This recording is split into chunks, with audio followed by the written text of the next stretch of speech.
नमस्कार। प्रस्तुत है आज का चिंतन।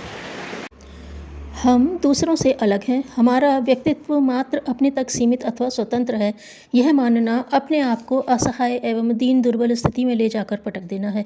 अकेला व्यक्ति सर्वथा नगण्य एवं तुच्छ बनकर ही रहेगा, वह भले ही वह कितना ही समर्थ एवं साधन संपन्न क्यों न हो। अंधेरे में जाने में अथवा एकाकी यात्रा में डर लगता है, आशंका बनी रहती है और उदासी छाई रहती है। इसका कारण इक्कड़पन की अवांछनीयता ही समझी जानी चाहिए।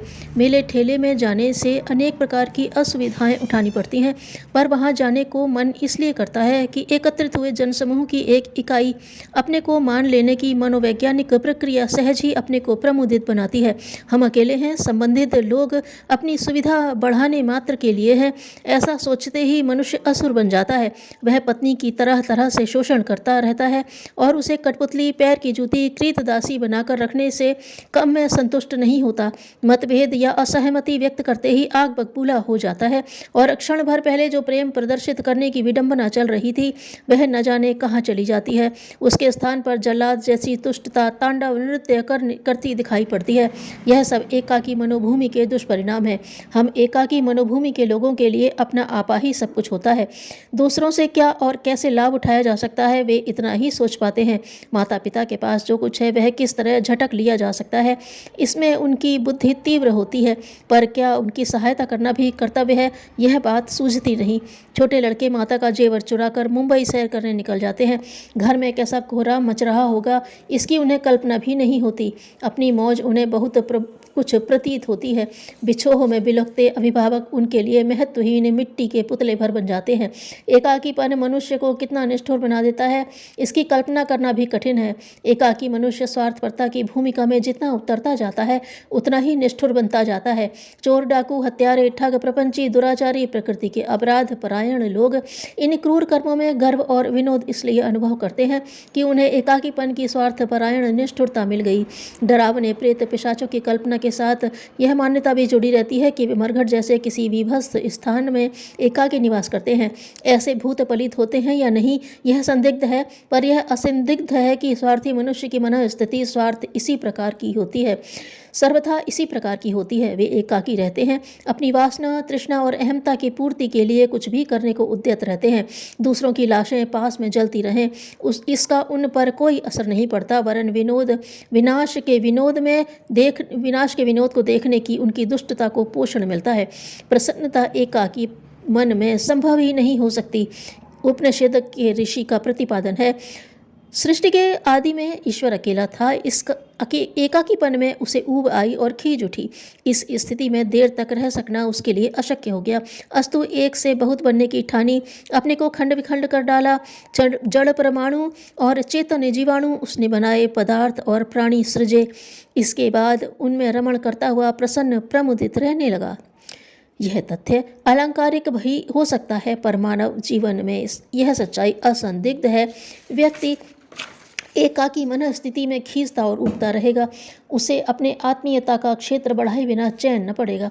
अपनापन जितने विस्तृत क्षेत्र में बिखरा हो, उतना ही अधिक आनंद उल्लास का कार्य क्षेत्र उसे उपलब्ध होगा। रमण करना, प्रसन्न प्रमुदित रहना तो विस्तृत जन समूह के साथ अपने को जोड़ने से ही संभव हो सकता है।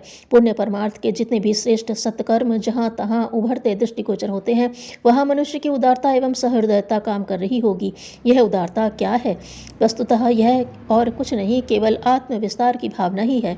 हम जब अपने आप को सुविस्तृत क्षेत्र में फैला हुआ देखते हैं तो सभी वस्तुएं अपनी प्रतीत होती हैं, और जिस तरह अपने निज के प्रयोग में आने वाली, अपने स्वामित्व की परिधि में समाने वाली वस्तुओं को संभाल कर रखते हैं, उसी प्रकार उस सुदूर क्षेत्र में फैली हुई पराई कही जाने वाली वस्तुएं भी अपनी ही लगती हैं। तब उन्हें संभाल कर रखने और सदुपयोग करने में वे भी वैसी ही प्रवृत्ति होती है जैसी कि निज वस्तुओं में। अमुक वस्तु हमारी नहीं है, इसलिए उसे संजोए जाने पर या बर्बाद होने में अपने को क्या लेना देना, यह विचार तभी मन में आएगा जब अपनत्व का दायरा सीमित होगा। जिसने इस दायरे को जितना बढ़ा रखा होगा, वह बिना अपने पराये का भेदभाव किए सभी वस्तुओं को अपने ईश्वर की ममता की परिधि की मानेगा और उनकी सुरक्षा, सुव्यवस्था एवं सुसज्जा का पूरा पूरा ध्यान रखेगा।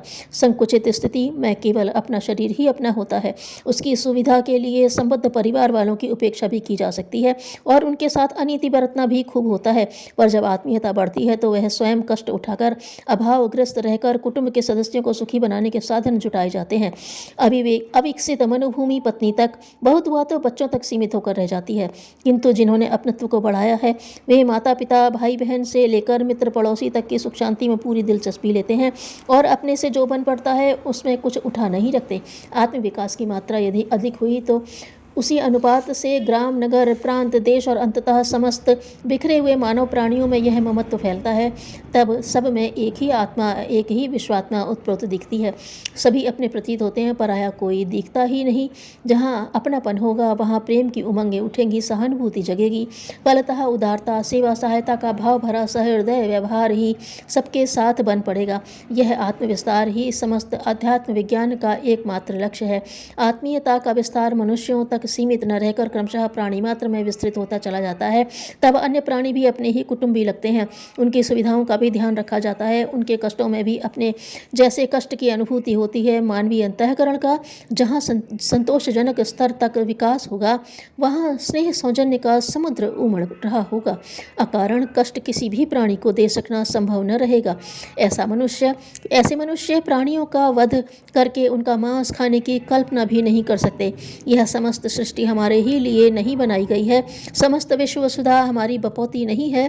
अन्य प्राणी भी ईश्वर के बनाए हैं और उस धरती पर रहने तथा प्रकृति संपदा का उपभोग करने का अधिकार उन्हें भी है। सबके अधिकार छीनकर, सबके अस्तित्व को खतरे में डालकर हम अपनी ही स्वार्थ लिप्सा पूरी करने की बात सोचें, यह संकीर्ण स्वार्थपरता अनीति मूलक ही होगी।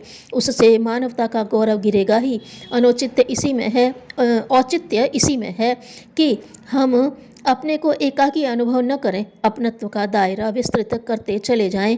तभी व्यक्ति की महानता और समाज की सुख शांति स्थिर बनाई रखी जा सकती है। वास्तव में मनुष्य होकर भी उच्च विचार रखना, अपने को योग्य बनाना और सत्कर्म करना बड़े भाग्य की बात है। धन्यवाद।